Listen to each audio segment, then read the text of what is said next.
They call it the beautiful game. But behind the roar of the crowd, beneath the floodlights and triumph, there is a shadow that few watch. Tonight, we follow the tracks of money, whispers, and broken promises. To the night, a match stopped being sport and became a business of secrets. Imagine a packed stadium. Flags ripple, radios hum.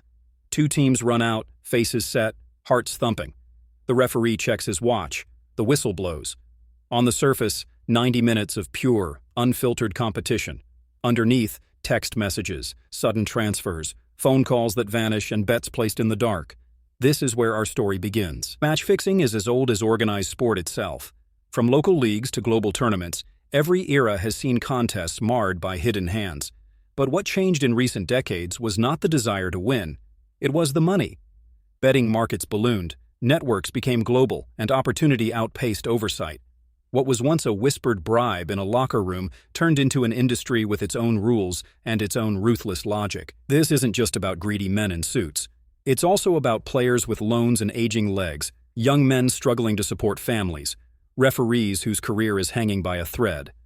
Corruption recruits not only the corrupt, but the vulnerable.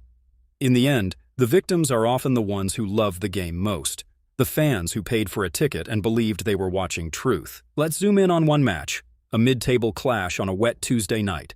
The calendar said nothing special. The bookmakers' lines, however, told a different story. Unusual bets were placed on a late corner, on an own goal, on a penalty and added time. Strange patterns started to form on spreadsheets in faraway cities. Small sums moved repeatedly to the same accounts. Odds shortened in the final minutes. We follow the money to a chain of accounts, to a man who sold promises to the highest bidder. How do they do it? There is no single method. Some manipulate referees, some buy players, some coerce coaches, others use threats, to families, to careers. Sophisticated rings coordinate across borders. Signals in the stands, coded phrases, even the seemingly innocent practice routines that contain the seeds of deception. Technology made hiding easier. Encrypted messaging, offshore accounts, and bet splitting across markets turned a local fix into a global opera. The first clue is small. A substitution at minute 67 that makes no tactical sense. A defender who suddenly forgets how to clear. Analysts call it a blip. Statisticians call it an outlier. But investigators begin to map the blips, and a pattern emerges. CCTV footage shows a player speaking to a stranger after the warm-up. A taxi receipt places that stranger in the same hotel as an agent linked to a syndicate.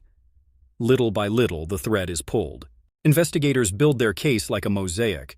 Financial records come next, transfers timed to match events, accounts that bloom and wither like flowers around big scores. Phone data fills in the timeline.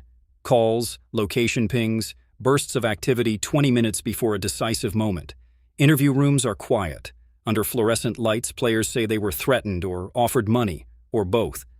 Evidence is messy, human, and stubborn. The turning point comes not from a single confession, but from a leak. An accountant, tired of the lies, slides a thumb drive under the door of a journalist. The files are explosive: spreadsheets, audio clips, bank transfers. The story explodes across feeds. Friends turn into suspects, clubs freeze. Headlines demand justice. For the first time, the game looks in the mirror and doesn't like what it sees. Yet the headlines hide the real cost.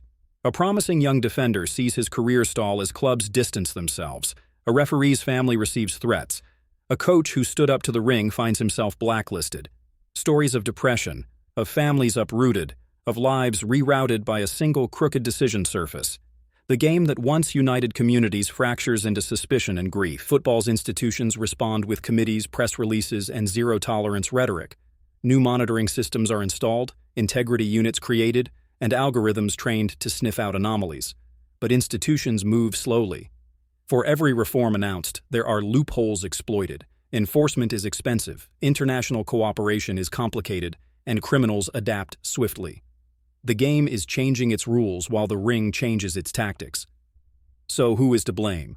The players who accept the money, the managers who look away, the bookmakers who profit regardless, or the fans whose hunger for spectacle fuels a billion-dollar industry?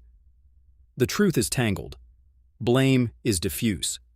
But the remedy must be decisive: transparency, protection for whistleblowers, and a cultural shift that preserves sports integrity above profit. In our case study, prosecutors finally bring charges. A trial begins. The courtroom becomes a stadium of its own, press on one side, families on the other. Evidence is parsed, witnesses under oath. Some are convicted, some walk free. The verdict is messy, an imperfect justice for an imperfect crime. But for fans, the bigger victory is awareness that no sport is immune when money and secrecy collide. Rebuilding trust is neither fast nor easy. Clubs must be transparent about transfers and finances. Leagues must work with regulators and with one another. Fans must demand better from the people they put on pedestals. Education matters too, teaching young players to say no, and giving referees and officials the support to resist pressure. Slowly, system by system, the game can be repaired.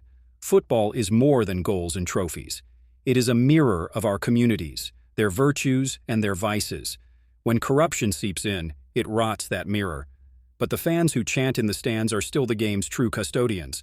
If they care enough to demand honesty, if they hold institutions accountable, the game can be returned to its rightful home, the field, where two teams in 90 minutes decide destiny. If this story made you look at football with new eyes, then subscribe and join Whispering Archives.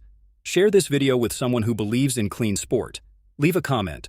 Which scandal shocked you most? We read every message. Next episode, The Midnight Transfer. A behind-the-scenes investigation into a transfer that set off a chain reaction across 3 countries. Who benefited? Who lost everything? Tune in next week for the uncovered documents, secret recordings, and a surprise twist that even insiders didn't expect.